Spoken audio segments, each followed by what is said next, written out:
యువత ఉద్యోగులకు కావాల్సిన నైపుణ్యాలు సాధిస్తే ఉజ్వల భవిష్యత్తు ఉంటుందని జిల్లా కలెక్టర్ రాజశేష తెలిపారు. టాస్క్ ఆధ్వర్యంలో పట్టణంలోని ఏఎస్టీయూ భవన్లో ఏర్పాటు చేసిన జాబ్ మేళాను ఆయన ముఖ్య అతిథిగా హాజరై ప్రారంభించారు.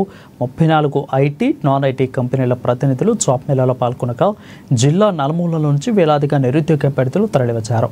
ఉదయం నుండి జాబ్ మేళా ప్రాంగణం అభ్యర్థులతో కిటకిటలాడింది. ఇక జాబ్ మేళా గురించి అధికార యంత్రాంగం విస్తృతంగా ప్రచారం కల్పించడం సత్ఫలితాలనిచ్చింది. ముందుగా ముఖ్య అతిథులు జ్యోతి ప్రజ్వలనతో కార్యక్రమాన్ని ప్రారంభించారు.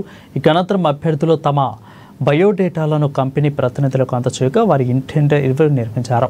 ఇక ప్రైవేటు రంగంలో ఉద్యోగులకు కావాల్సిన నైపుణ్యాలు సాధిస్తే ఉజ్వల భవిష్యత్తు ఉంటుందని అన్నారు.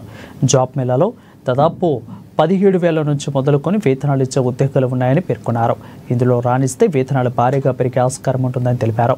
వచ్చిన అవకాశాలను యువత చేజార్చుకోకుండా సద్వినియోగం చేసుకుంటూ జీవితంలో ఉన్నతంగా స్థిరపడాలని ఆకాంక్షించారు.